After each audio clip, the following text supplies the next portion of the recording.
Shalom, jemaat yang dikasih Tuhan. Salam daripada setiap jemaat Growth Center Church buat jemaat Rayon 13 yang ada di Bengkulu. Wow, luar biasa sekali. Sudah lama saya nggak ke Bengkulu, tetapi saya tidak pernah lupa waktu saya mau mendarat di Bengkulu untuk satu KKR anak muda, saya melihat api Tuhan di seluruh kota Bengkulu. Dan Tuhan berkata ada satu waktunya nanti bahwa Bengkulu bukan hanya satu kota di ujung kota dead end, tetapi menjadi kota yang penuh dengan revival anak-anak muda dan revival daripada penduduknya akan mengalami transformasi. Dan saya percaya inilah waktunya kita percaya Third Pentecost, Pentakosta ketiga akan terjadi. Apa yang terjadi di alam jasmani yang kita lihat sekarang mengenai COVID, semuanya adalah awal daripada kebangkitan satu outpouring pencurahan Roh Kudus yang terbesar dan yang terakhir. Puji Tuhan, terima kasih untuk Pak Irfan Yonatan yang boleh mengundang saya untuk berbicara pada kesempatan minggu online ini bagi saudara. Dan saya akan bicara hari ini mengenai satu tema yang ada di belakang saya ini. Finding Christ in Crisis. Menemukan Kristus di dalam krisis. Ya, kita berdoa. Tuhan, terima kasih. Ajar kami menjadi orang-orang yang punya mata Tuhan, punya hati Tuhan, punya telinga Tuhan. Dan terutama ajar kami menjangkarkan harapan kami kepada mimpinya Tuhan. Karena kami percaya krisis adalah sesuatu yang Tuhan izinkan supaya kami justru menemukan Kristus. Roh Kudus tolong kami, tolong jemaatmu yang ada di Bengkulu ini, di dalam nama Yesus. Amin.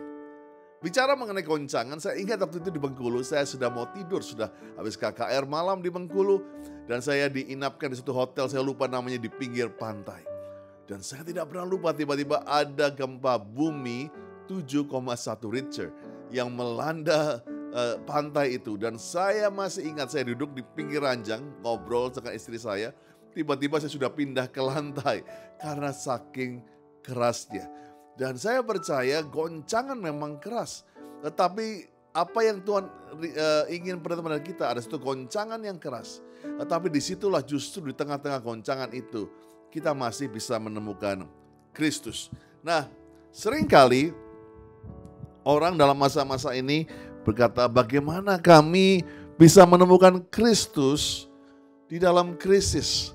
Kebanyakan kita hanya berkata bahwa aku ikut Kristus, aku tidak mau krisis. Sehingga banyak orang mulai menggantikan in dengan versus atau melawan. Jadi kita mulai komplain sama Tuhan, katanya ikut Kristus. Kok aku masih ngalamin COVID? Aku masih ngalami hutang, masih ngalami kebangkrutan, mengalami ketakutan, kekhawatiran. Katanya dalam Kristus ada pengharapan semuanya. Nah, kita punya paradigma yang salah seringkali. Waktu kita ikut Kristus, kita selalu punya paradigma bahwa kita tidak akan pernah mengalami musim-musim paceklik. Tetapi saya percaya lewat sharing singkat hari ini, kita mau menemukan Christ. Kita mau menemukan Kristus di dalam krisis. Haleluya. Dan saya percaya ada satu ayat yang saya suka di Mazmur 46 ayat yang kedua. Allah itu bagi kita tempat perlindungan dan kekuatan. Sekali lagi, Allah itu bagi kita tempat perlindungan dan kekuatan. Sebagai penolong dalam kesesakan sangat terbukti. Allah, Jesus Christ, Kristus itu bagi kita ada tempat perlindungan dan kekuatan. Dan dia sebagai penolong di dalam kesesakan. Penolong di dalam in crisis. Sangat-sangat terbukti. Bahkan bahasa Inggris berkata, God is our refuge and strength, a very present help in trouble. Bahwa dia adalah Allah yang present tense. Dia Allah yang bukan hanya penolong di masa lalu, bukan hanya Allah penolong di waktu yang akan datang, di masa sekarang. He is the present help. Dan bahkan dikatakan sebagai penolong, dia sangat terbukti. Dia punya surat jaminan bahwa dialah penolong yang sangat terbukti. Christ artinya adalah yang diurapi, the anointed one. Sesuatu yang baik dari sorga, sesuatu yang begitu luar biasa. Crisis ada sesuatu goncangan. Nah, biarlah hari ini kita bisa menemukan yang baik. Kita bisa menemukan yang luar biasa. Kita bisa menemukan damai sejahtera di dalam krisis, di dalam goncangan yang ada. Puji Tuhan, puji Tuhan. Ada 3 hal bagaimana kita menemukan Christ, menemukan Kristus di dalam krisis. Yang pertama, krisis menunjukkan siapa diri kita atau menunjukkan keaslian. Waktu kita mengalami krisis, maka yang asli itu kelihatan. Ada ibu-ibu yang kelihatannya begitu jaga image, kalau bicara lembut. Tetapi waktu anaknya mau jatuh, anaknya diganggu orang, maka dia menggeram. Dia bisa lebih galak dari harimau. Seorang anjing yang jinak, tapi kalau waktu baru punya anak, anaknya coba diambil, dia akan mempertahankan, dia akan menggeram, bahkan menggigit. Saya percaya di dalam krisis, orang itu kelihatan aslinya. Di dalam keadaan goncangan, kelihatan siapa kita yang sebenarnya. Dan adalah baik hari-hari ini buat gembala, buat para pemimpin, hamba-hamba Tuhan. Waktu kita dalam krisis ini kelihatan aslinya kita. Apa kita cuman aktor yang berlaku sebagai gembala? Apa kita cuman pemain drama sebagai worship leader? Atau kita benar-benar adalah gembala? Atau kita benar-benar adalah worship leader? Kepada jemaat yang dikasihi Tuhan, dalam masa-masa krisis ini, kita akan dipertanyakan, atau kita bertanya pada diri kita, siapa sih diri kita sebenarnya? Apa kita ada percaya sama Tuhan, atau kita percaya pada berkatnya Tuhan saja? Atau kesembuhannya saja, sehingga waktu kesembuhannya nggak ada, berkatnya nggak ada, banyak orang bilang, saya salah ikut orang, saya salah ikut komitmen, saya nggak, waktu saya ikut Tuhan, saya pikir saya nggak akan sakit. Nah, ayo kita berani, karena hari-hari ini, karena di hari terakhir nanti orang akan kelihatan aslinya. Ingat di Matius 7 bahwa pada hari terakhir itu bukan orang yang menumpangkan tangan, yang mengusir setan, yang bernubuat yang masuk surga. Yes, bisa masuk surga. Tapi Tuhan bilang, hanyalah engkau, aku tidak mengenal engkau. Karena aslinya kamu tidak melakukan kehendakku. Jadi saya percaya inilah yang kita latihan sebelum nanti hari besarnya. Di mana semua yang asli akan dibukakan. Lebih baik sekarang, di masa COVID ini, banyak orang aslinya kelihatan. Saya ingat sekali di Markus 4 ayat 16 sampai yang 17. Satu perumpamaan mengenai penabur di tanah yang berbatu-batu salah satunya. Demikian juga yang ditaburkan di tanah yang berbatu-batu. Ialah orang yang mendengar firman itu. Segera menerima dengan gembira. Tapi mereka tidak berakar dan tahan sebentar saja. Apabila kemudian datang krisis atau penindasan atau penganiayaan karena firman itu, mereka segera murtad. Bahkan ditulis segera murtad, enggak pikir-pikir dulu, enggak perlu doa dulu untuk murtad, segera murtad.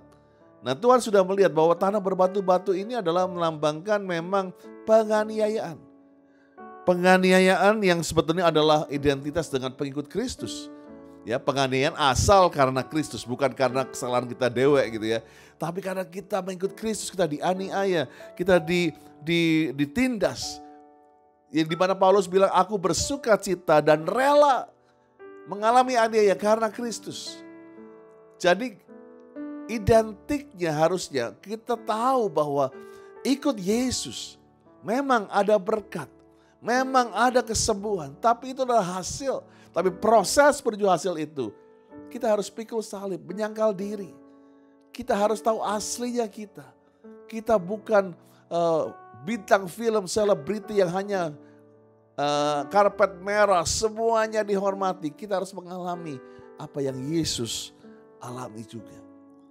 Dan saya percaya, waktu saya melihat beberapa pemimpin jemaat saya yang harus kehilangan orang tuanya, kehilangan suaminya, yang harus kehilangan mungkin ayahnya, kehilangan sahabat, anak bahkan di masa-masa COVID ini. Saya sebagai gembala, saya bilang, Tuhan, saya seringkali tidak bisa menjelaskan apa yang harus saya jelaskan kepada mereka. Tetapi lewat hal itu, saya bisa melihat kualitas-kualitas leaders ataupun anak Tuhan yang saya gembalakan. Sedih, tapi kesedihan itu tidak membuat mereka meninggalkan Tuhan. Ayub mengalami masa 2 tahun lebih di mana dia mengalami satu atmosfer krisis yang begitu luar biasa. Saudara bisa bayangkan di acara pemakaman anak-anak Ayub, semua orang bingung menjelaskan Ayub ini saleh, Ayub ini luar biasa, Ayub ini tidak ada cacatnya, tapi mengalami siksaan. Semua orang akhirnya mulai mencemooh, mungkin mulai mengetawakan. Tapi disitulah aslinya Ayub itu keluar seperti emas. Ayub tidak satupun berdosa dengan perkataannya. Bapak ibu saudara, saya percaya sedih boleh, berduka cita boleh, mungkin ada kesel boleh. Tapi jangan berdosa dengan perkataanmu. Biarlah kemurnian lidah kita diuji, keaslian kita diuji di dalam masa-masa yang sulit ini. Dalam satu jemaat saya kehilangan kedua orang tuanya hanya beda 1 minggu. Dan saya cuma bisa berdiri dengan mereka, mengangkat tangan dengan air mata. Semua baik, semua baik. Dan setelah hampir setahun ayahnya ibunya meninggal. Saat ini kedua anak ini dipakai Tuhan untuk menguatkan banyak keluarga-keluarga muda yang kehilangan ekonomi, yang kehilangan berbagai macam keadaan yang mereka dulu punya. Bagaimana surviving, bangkit sebagai anak Tuhan di dalam badai yang ada. Saudara lihat bagaimana waktu banyak murid Tuhan di dalam Getsemani. Getsemani itu equal dengan krisis. Arti Getsemani adalah anggur yang diinjak diperas. Krisis. Di Getsemani itulah krisis di mana Yesus ketakutan. Di mana di situ keringat berubah menjadi darah. Dan waktu dikatakan di Matius 26 ayat 55 sampai 56. Dikatakan pada saat itu Yesus berkata kepada orang banyak, sangkamu aku ini penyamun. Maka kamu datang lengkap dengan pedang dan pentung untuk menangkap aku. Jadi di depan mata para murid, Yesus berubah. Dari seorang yang dianggap juru selamat, dianggap raja, dianggap pemimpin, guru, berubah menjadi penyamun, kriminal. Padahal tiap-tiap hari aku Yesus duduk mengajar di bait Allah. Kamu tidak menangkap aku. Akan tetapi semua terjadi supaya genap tertulis dalam kitab nabi-nabi. Lalu, ini yang setelah semua murid itu meninggalkan dia dan melarikan diri. Semua. Saya percaya 3,5 tahun ikut Yesus belum tentu melihat aslinya mereka. Krisis memperlihatkan bagaimana para wanita yang gak pernah ditulis terlalu banyak, justru yang mereka yang stay sampai dikubur. Tetapi yang disebut dengan disciples, para murid, mereka melarikan diri. Bagaimana murid-murid membangunkan Yesus di badai yang waktu itu kapal mereka hampir tenggelam. Para nelayan, ini ex nelayan kan, para pemurid. Dan para murid ini, dan mereka nelayan yang ketakutan, saya percaya badainya gede banget. Sampai mereka membangunkan Yesus dengan agak kurang ajar, membangunkan, Guru, kamu mau kami mati ya? aslinya kelihatan. Gak lagi sungkan-sungkan, langsung menuduh, langsung membangunkan Yesus. Kamu mau kami mati? Yesus menendangkan badai. Baru berbalik pada mereka. Kenapa kamu tidak percaya? Dan yang terakhir mengenai keaslian. Ingat cerita mengenai 2 murid Yesus yang kembali ke Emmaus. Karena apa? Di situ mereka melihat Yesus bukan tabib. Yesus bukan lagi gubernur atau presiden. Tapi Yesus menjadi orang yang disalibkan. Yesus pun berjalan bersama mereka di jalan Emmaus itu. Tapi mereka tidak mengenali. Aslinya kelihatan dalam Kristus. Banyak hamba-hamba Tuhan, banyak orang-orang Kristen yang senior. Waktu saya ketemu dia bilang, enough pastor, gak lagi ngomong mengenai Tuhan deh. Jangan lagi ngomong mengenai Yesus, bisa gak? Aku kecewa. Well, mungkin dalam hari ini baik kita menguji. Ternyata aku selama ini aku belum menjadi pengikut Kristus. Tapi jangan berhenti di situ. Yuk bangkit sama-sama. Saya juga mengalami ketakutan. Saya juga mengalami rasanya frustasi. Tapi justru di tengah-tengah ini saya bertanya pada diri saya, kamu siapa Andi? Dan aku berkata, I am the follower of Jesus Christ. Aku pengikut Yesus Kristus. No turning back. No turning back. Dan biarlah muncul di Bengkulu keaslian, bahkan para pemenang yang asli. Roma 8:35-37. Baca sama-sama yuk. 2, 3, siapakah yang akan memisahkan kita dari kasih Kristus? Penindasan, kesesakan, penganiayaan, kelaparan, ketelanjangan, bahaya, pedang, seperti ada tertulis. Oleh karena Engkau atau Tuhan, kami adalah bahaya, maut sepanjang hari. Kami dianggap sebagai domba-domba sembelihan. Tetapi di dalam semua krisis itu, kita lebih daripada orang-orang yang menang oleh Dia yang telah mengasihi kita. Finding Christ in crisis, menemukan bahwa engkaulah lebih dari pemenang dalam Kristus. Nah, saya berdoa, ayo menang, temukan keaslian panggilan kita dalam Kristus. Yang kedua, krisis memurnikan motivasi kita. Aku suka yang ini. Mulai tanya, why am I here? Tadi kalau asli yang pertama, who am I? Atau siapa saya? Yang kedua, kenapa saya ada di sini? Ini memurnikan motivasi kita. Kenapa kita ikut Tuhan? Kenapa kita mau dibaptis? Asal bukan cuma dapat surat nikah, atau jadi menantu, atau punya status, atau cuma karena waktu itu engkau sudah kepepet. Mulailah kita mencari keaslian motivasi kita. Mulai memurnikan motivasi kita.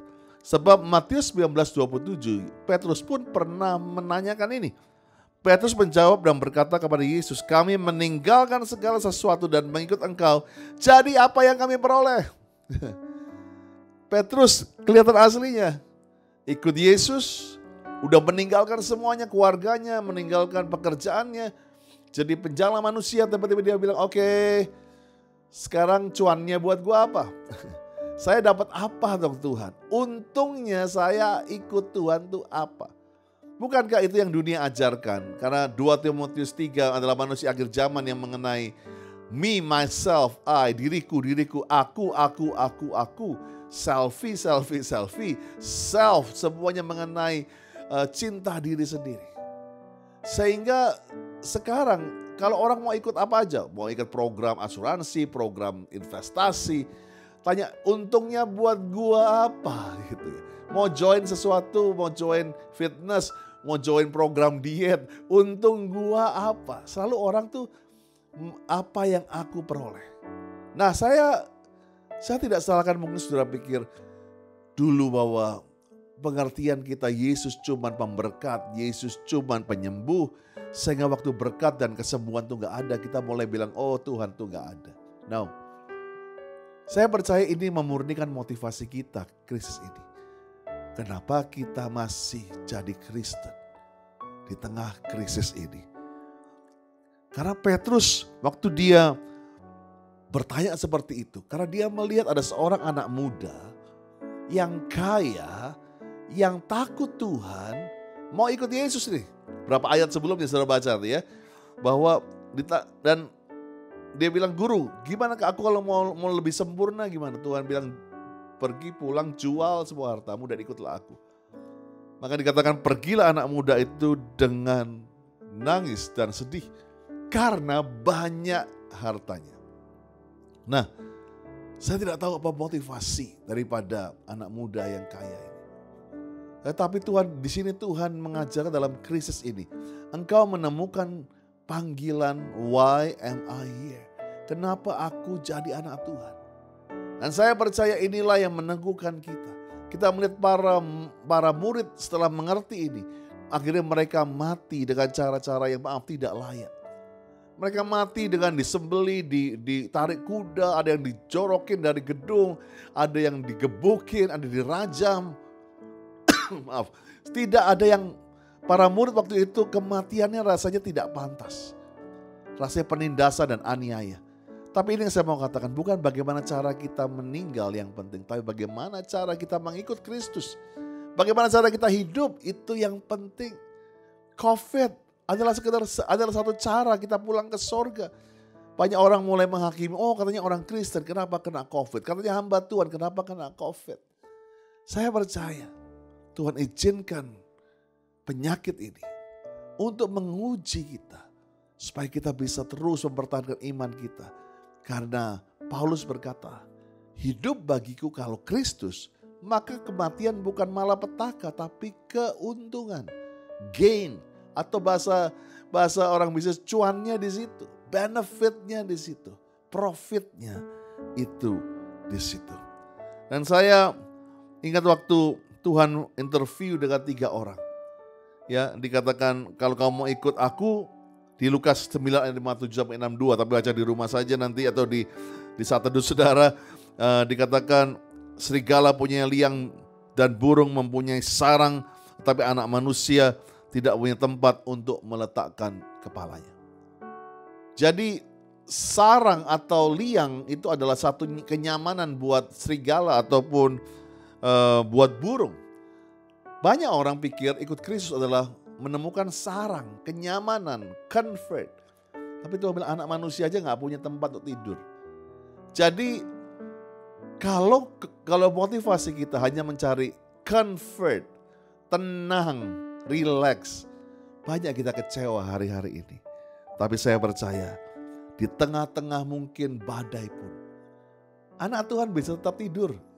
Ini banyak orang pikir aku harus ciptakan tempat tidur yang enak baru aku bisa tidur. Tapi dalam Kristus, walaupun kita tidur di atas batu pun bisa ngorok. Di atas mungkin keadaan tidak enak pun kita masih bisa bersyukur. Itulah bedanya kita dengan dunia. Bahwa sukacita kita bukan dari apa yang kita lihat tetapi dari dalam. From inside out.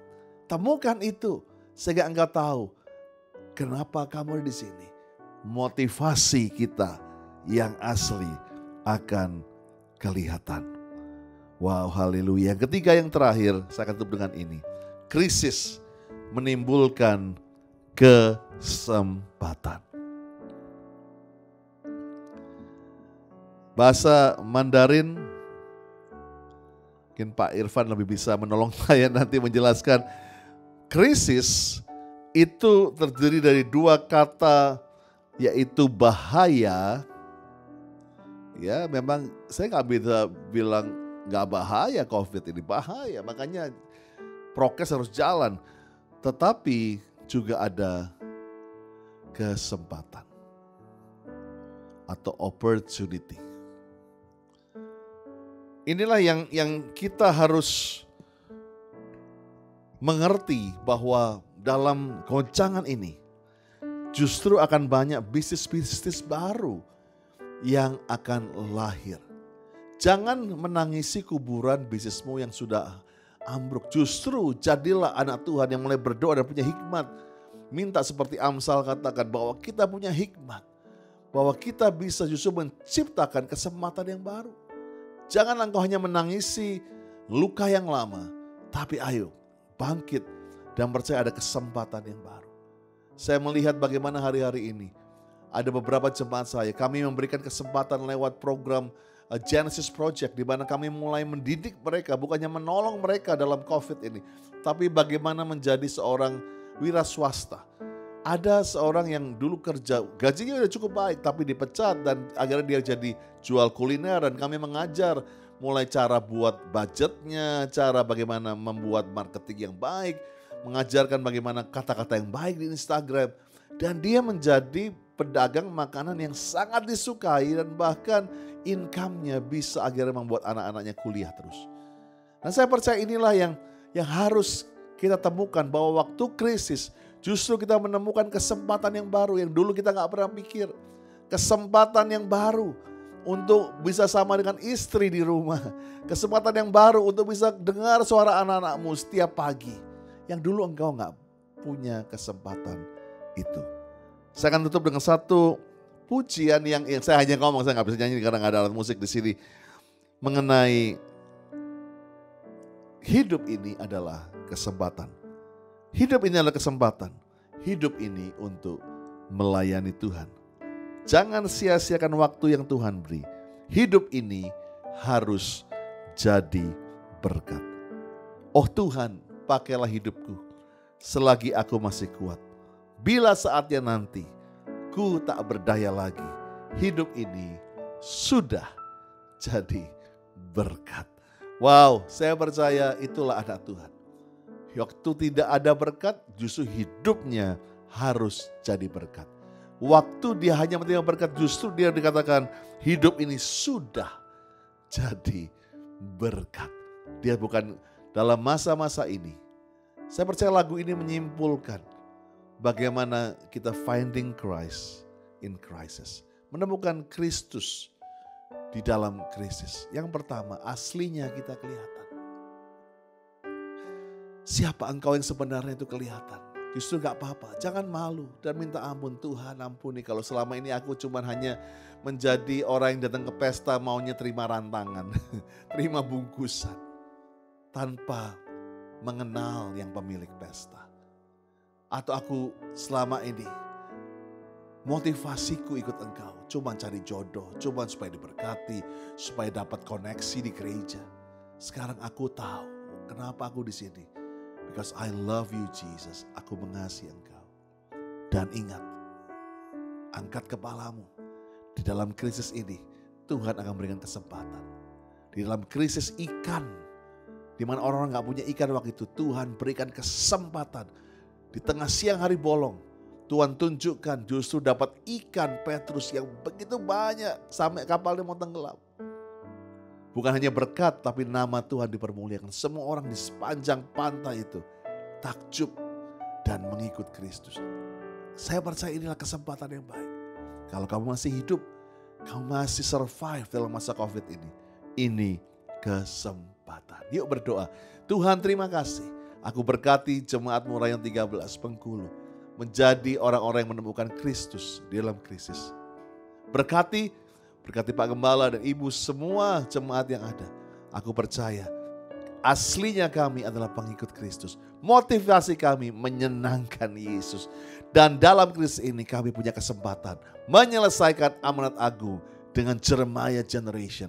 Dengan kuasa Pentakosta yang ketiga. Di dalam nama Yesus. Semua katakan amin. Tuhan Yesus memberkati.